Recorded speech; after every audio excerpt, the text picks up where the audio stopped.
And distinguished guests, the last session before we break for lunch is with a global fintech expert, Jason Mikula. Please don't leave. He will deliver a very interesting keynote address on the fintech industry yesterday, today, and tomorrow. Jason, Jason, you're here. I'm here. Yes. Perfect. So the stage is yours. Thank you.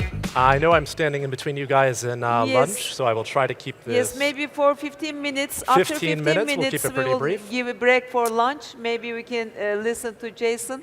Thank you so much. Thank you. For those that don't know me, my name is Jason Mikula. I've spent about 10 years building and scaling consumer lending businesses, both fintech and bank side at Goldman Sachs. Now I publish an industry research note each week, as well as advising, consulting, and investing in the fintech space, both in the US and around the world. I realize I only have 14 and a half minutes, so I'm going to jump right into this and get you guys to lunch. I imagine that many of you are... there we go. I imagine that many of you are familiar with the phrase that every company will be a fintech company. This turn of phrase is from Angela Strange, a VC investor at Andreessen Horowitz, and to be fair to her, when she said this about 4 years ago, it didn't sound that crazy. In less than a decade, fintech went from something of a backwater, where you had to build everything yourself, expensive, slow, and complicated, to an API-driven, microservices architecture, everything as a services ecosystem, allowing new companies to quickly build and launch products and services using composable building blocks offered by a slew of other startups. That ability to add financial products and services to non-financial apps, what we're now calling embedded finance, held the allure of new revenue streams, making users stickier, and creating new data that companies could leverage to target, cross-sell, or advertise to their users. So it should be no surprise that the amount of VC funding that has gone into fintechs has exploded, growing 9x from 2010 to 2020. This was in part driven by the zero interest rate environment in the US and other countries, as investors took on more risk in search of return. But in 2021, truly exploded, jumping 3x year over year to almost $150 billion, reflecting both the optimism for the sector, but also the environment during COVID. Particularly in Western developed markets, where the view at the time was that responses to the pandemic had pulled the future forward by a decade or more, that trends that were already happening would be fast forwarded. The shift from traditional to e-commerce being one of the most pronounced, but also the broader shift to everything being remote, online, and physical location agnostic, including the old physical bank branch versus online banking and digital distribution. From 2019 to 2021, the number of bank branches in the United States declined by about 6%, or almost 4,500 branches. There were certainly other dynamics at play here, companies staying private and unprofitable longer, and more investors playing in the VC asset class, helping to drive that explosion. But these medium-term trends, combined with the idiosyncratic environment around COVID, drove some truly crazy deals and valuations.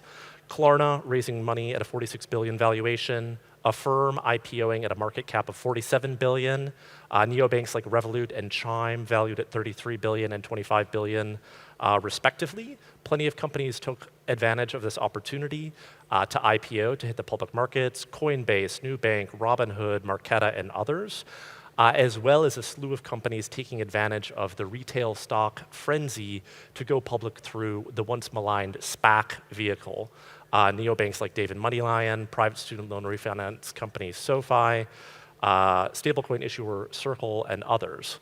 But all good things must come to an end, and as inflation that was supposed to be transitory turned out to be anything but, central bankers around the world began raising rates in early 2022 and did so quickly, popping what some had referred to as the everything bubble that had been driven by 15 years of low rates and the unprecedented fiscal stimulus during the COVID crisis.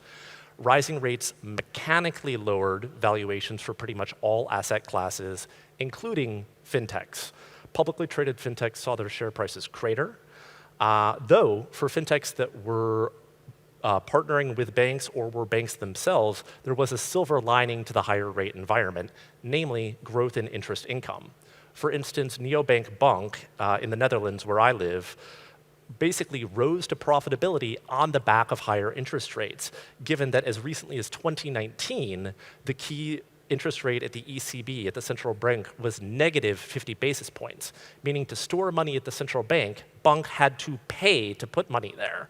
That shifted as rates went up, raising bank to profitability. Wise, which is not a bank but holds user funds, has seen a similar tailwind from a rising rate environment. As the depths of COVID gave way to a new normal of eventual reopenings, what we thought was the future being pulled forward turned out to be more of a mirage. Once people could go back to doing things in person when they felt safe and comfortable, traveling, shopping, or yes, even visiting a bank branch, they did just that. What happens in the public markets generally takes 12 to 18 months or longer to wash through to private markets. From Jan 2022, when central banks began raising rates, the dollar volume VC invested into fintech has steadily marched lower. Valuations that reset quickly in liquid public markets understandably have taken much longer to normalize as startups put off seeking raising their next round and the valuation markdown that was likely to come with it. We have seen some high-profile private market examples, including Klarna, which saw its valuation drop by about 40 billion when it raised funds. But even Stripe, a longtime industry darling, has seen its valuation drop by about 30 billion from 95 to 63 billion. Seemingly overnight, the venture capitalist mentality, which had long emphasized growing big and de-emphasized profitability, did an abrupt about-face. In a zero interest rate environment, VCs were more willing to fund loss-making fintechs as long as they were able to figure out a workable business model later. Rapid rate hikes turned this on its head. All of a sudden, there was an urgent interest in workable unit economics and viable pathways to profitability. Freewheeling marketing spending and sign-up incentives, which had long driven fraud and a negative selection bias, were some of the first budget items to get the chop as fintech CEOs looked to right their ships, a move that reduced burn, but also dramatically slowed the growth rates that had been so appealing to investors in the first place.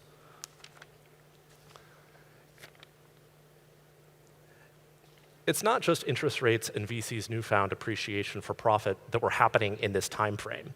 2022 saw a series of catastrophic collapses in the crypto space, including Terra Luna stablecoin, Three Arrows Capital, Celsius, FTX, BlockFi, and numerous others, which led to law enforcement actions and renewed pushes for better regulatory oversight of the sector. And it wasn't just the speculative corners of crypto that had issues. Fintech, more traditional fintech and banking, specifically around bank-fintech partnerships and banking as a service, have also seen a wave of heightened regulatory scrutiny and regulatory action. In the US, partner banks have faced a wave of enforcement actions, particularly around Bank Secrecy Act compliance and third-party risk management, with consent orders for banks like Blue Ridge, Cross River, Metropolitan, Lineage, and numerous others. And it is not just a US phenomenon. In Europe, you've had EMIs, including Railsers, Entity in Lithuania, and Transactive Systems, also licensed in Lithuania, both be subject to scathing regulatory orders. The wave of regulation has been wide-reaching, and at least in the US, it does not seem to be done. It's causing a seismic, if not always visible, impact on the fintech landscape. In the US, generally speaking, any fintech that wants to offer a regulated product, and that includes holding deposits, issuing any kind of payment card, needs to partner with a bank. Expectations are shifting as far as increased initial due diligence, ongoing third-party risk management, expectations around business plan, capital raised, and so forth. And this makes sense. If you're a bank partnering with a fintech, why would you want to spend time and money to onboard a program that is unlikely to succeed or remain small? So where in the fintech innovation cycle are we? That all sounded pretty bad. It's almost as if fintech, thanks to COVID, went through a microcycle, hitting the peak of inflated expectations in 2021 before crashing into the trough of disillusionment the following year. It's worth remembering, for better or for worse, this exaggerated cycle of boom and bust in technology is not new, even if the hype cycle feels like it's moving faster than ever. The valuations we saw in 2020 and 2021 were not real in the sense that they were not driven by fundamentals versus more speculation and fear of missing out. I don't think we're going to see Klarna or Affirm or companies in that segment return to that 40 billion valuation anytime soon. But it's worth remembering that this is far from the first time and won't be the last time that such a bubble takes hold. And believe it or not, there are silver linings to such manias. For example, the original dot-com bubble in the late 90s, early 2000s, with failures like Pets.com and Webvan, drove an intense amount of investment into developing and mainstreaming underlying core technology and infrastructure, which helped to pave the way for the later growth of successful internet businesses. In fintech's case, yes, a lot of capital arguably has been wasted, but those investments and the demand they created have also helped foster new technology and infrastructure to enable new capabilities and use cases. And there are signs that the worst may be behind us. In some fintech verticals, valuation multiples have already begun to rebound from lows hit in 2022, and VC funding, while it's down substantially from the peak of 2021, has more or less reverted to its historical mean. So given all of this, in the 4 minutes I have left, why am I optimistic? The earliest era of fintech, what I'll call fintech 1.0, digitalization in banking was basically taking things that had been offline and putting them online, often barely changed.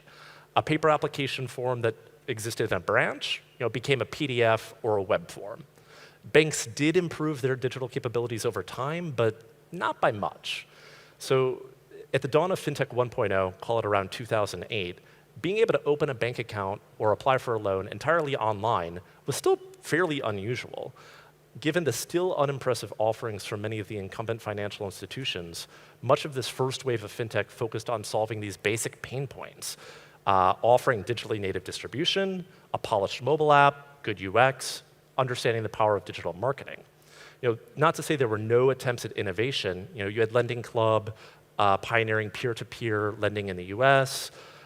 You had tools like Mint aggregating account data for PFM, but neither one of these really ever developed into a breakout business. The headaches of building these early fintech companies defined what became Fintech 2.0. In those early days, if you were building something, your choices when it came to software were either buying something bloated and expensive from legacy vendors, or build your own tech. And while it's very much the Silicon Valley ethos to build your own technology, such approaches are typically slow and expensive. If you were integrating with a bank or an issuer processor, you could easily spend years and millions of dollars. Fintech 2.0 sought to solve these challenges with making seemingly everything as a service, the birth of low-code and no-code tooling, orchestration platforms, and so forth.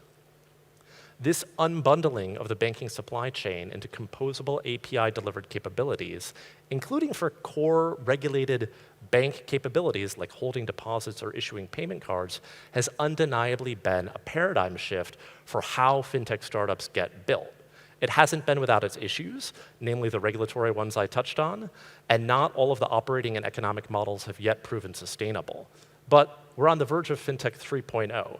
It may not be as exciting or flashy or perhaps as highly valued as the early days of consumer or the peak of 21, but they are creating solutions to previously unsolvable challenges and developing new efficiencies. The next wave may be boring, but is boring the worst thing?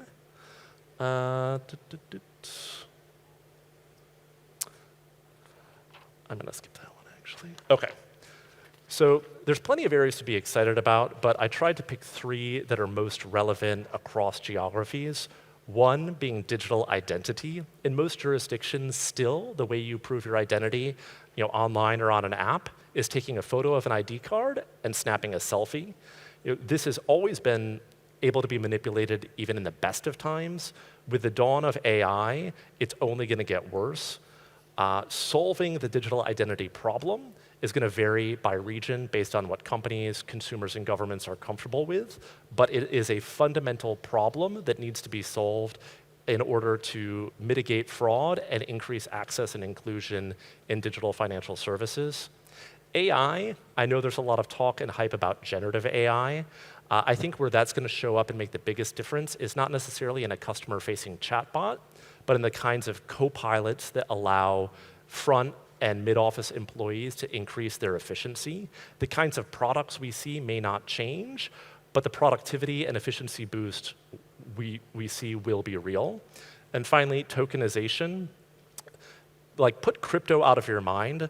The current sort of trend is tokenizing real-world assets, which has the potential to improve efficiencies, expand access and inclusion across a wide swath of instruments. So I will wrap this up on time. To answer the question posed by the title, are we past peak fintech? From a VC, like a dollar VC perspective, I think the answer to that is probably yes. I don't necessarily think that that's a bad thing. It's about being able to build sustainable businesses, not raising as much money as you can at the highest valuation possible. And there's plenty left to build. Thank you. Thank you very much, Jason, for your visionary input and your contributions. Thank you so much. Now we will give a lunch break, distinguished guests, for 45 minutes. After 45 minutes, we will come back here.